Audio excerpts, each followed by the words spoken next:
Am I being petty with this? Maybe. But I thought it was an entertaining thing.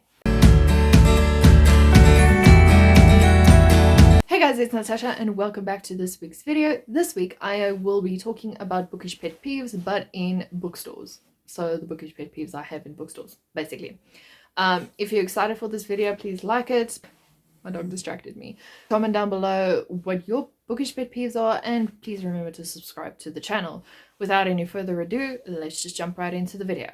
So some of the points I'm going to make, and I might make a few suggestions. This is just me ranting and raving. Feel free to rant and rave with me in the comment section down below. The first bookish pet peeve I have is expensive books. And this applies especially to books that are just, say, over 80 years old. From personal experience buying Clive Cussler books, my fiance loves Clive Cussler, and a book that was published in the 1960s and is as thin as a reed is 215 Rand. And when you pick up a book from, say, Brandon Sanderson that is 600 pages long, it is also 215 Rand. I get that import taxes are expensive and everything, but that's a bit steep, don't you think? The second pet peeve I have is when book covers change and you weren't made aware of that. I get that there are sometimes the publishers that change and everything, but I don't know, just send us an email and say, hey, we changed the book cover, you might need to notice this.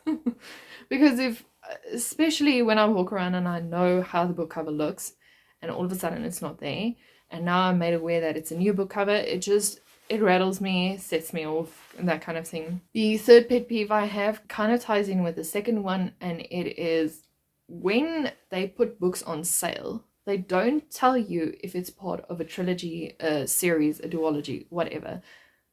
They don't. And essentially, they also put the third book on the series, and when you want to buy the first book, it's still the same price as what it is without the sale. So, I don't know, maybe put the first book on the series on sale and then work your way through that. I don't know how that's going to work, but it's quite infuriating to pick up a book and you don't see it's part of a series.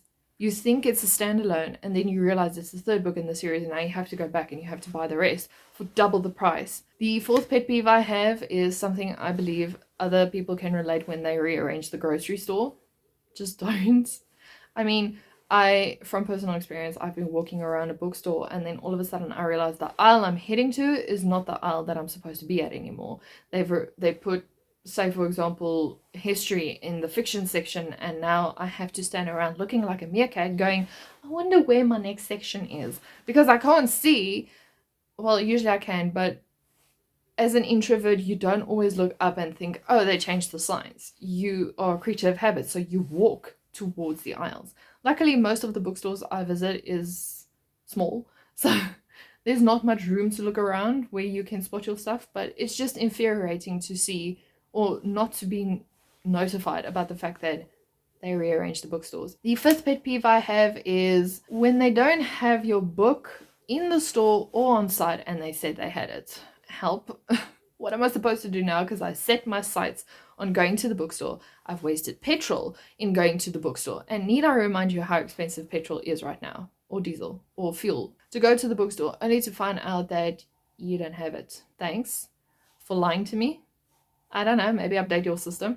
The sixth pet peeve I have is the book's on the top of the shelf and there's no ladder. Or the fact that I, as an introvert, now have to walk up to the staff and ask them, can you please remove that book on the skyscraper shelf up there? I don't want to do that. I want to, with ease, get a book for myself and just continue browsing, you know? So, I don't know. It's infuriating to go and ask someone, and then they keep on pesking you and they're like, do you want anything else? No, otherwise I would have asked you. I get that you're doing your job. I'm not knocking anyone who works in retail or whatever. I want to make your life easy as well by not bothering you. So, and then the seventh pet peeve I have is people who work in bookstores and who are, one, very rude to you, and two, very loud. Some of us like the silence when it comes to books, right?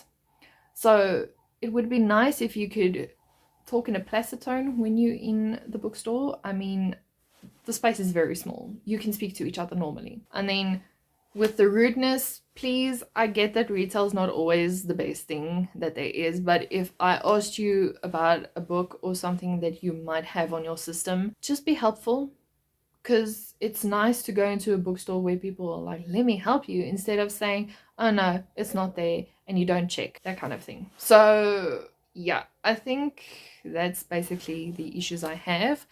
If you can relate to any of these, comment down below, maybe add a few of yours from personal experience that you've had, and I'll see you guys in a video next week. Bye!